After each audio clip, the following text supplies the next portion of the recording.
जय श्री कृष्णा दोस्तों, सभी यूट्यूब दर्शकों को आने वाली होली का मेरी तरफ से राम राम। दोस्तों, हमारे हिंदू धर्म में दो सबसे बड़े त्यौहार आते हैं, उनमें से एक है होली का त्यौहार।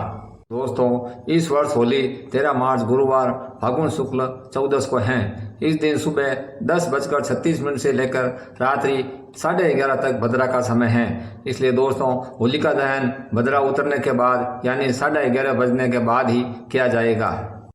दोस्तों, होली भी संक्रांति के समान एक देवी हैं। 6 विकारों पर विजय प्राप्त करने की क्षमता इस होलिका देवी में है। इसलिए होलिका दहन के समय होलिका से प्रार्थना की जाती है कि हे देवी, आप हमारे सभी परेशानियों को दूर करें, हमारे सभी विकारों को नष्ट करें। इस तरह प्रार्थना करके होलिका दहन की परिक्रमा की जाती है।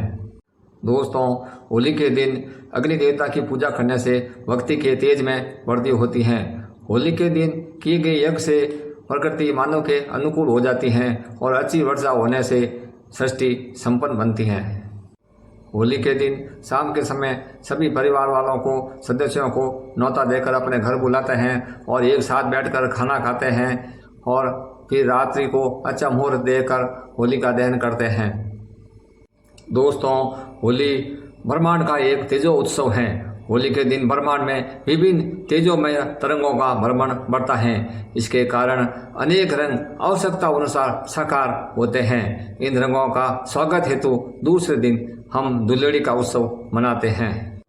दोस्तों, होलिका दहन की राख को होली के दूसरे दिन यानी धुलेड़ी के दिन यानी चैत्र कृष्ण प्रतिपदा को सुबह उसकी राख की पूजा करके उसका तिलक करने से या अपने शरीर पर लगाने को धूलि बंधन कहा जाता है। ऐसा करने से हमारे सुख, ऐश्वर्य और वैभव में बढ़ोतरी होती है।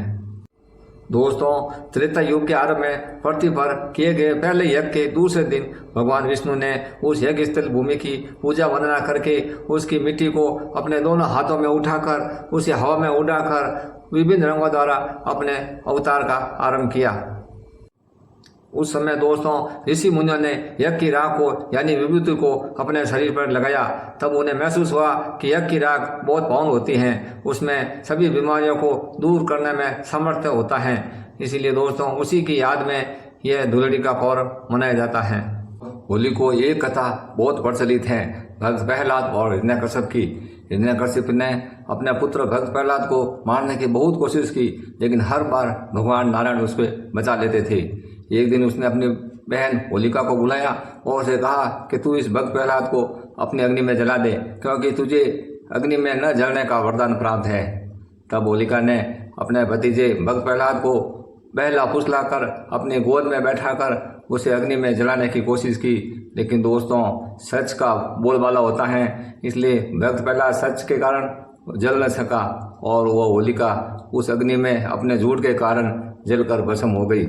दोस्तों, होली के दिन जिस तरह अलग अलग विभिन्न रंग आपस में मिलकर एक हो जाता है, उसी तरह दोस्तों हमें भी अपने रिश्तों में वैर भाव भूलकर आपस में प्रेम बढ़ाना चाहिए और इस होली के पावन दिन के दिन हमें एक हो जाना चाहिए। इसलिए होली का त्यौहार धूमधाम से मनाइए और प्रेम भाव बढ़ाकर उसकी जय बोलिए। जय श्री कृष्णा। दोस्तों, अगर आपको वीडियो अच्छा लगे तो लाइक शेयर करें और सब्सक्राइब जरूर करें।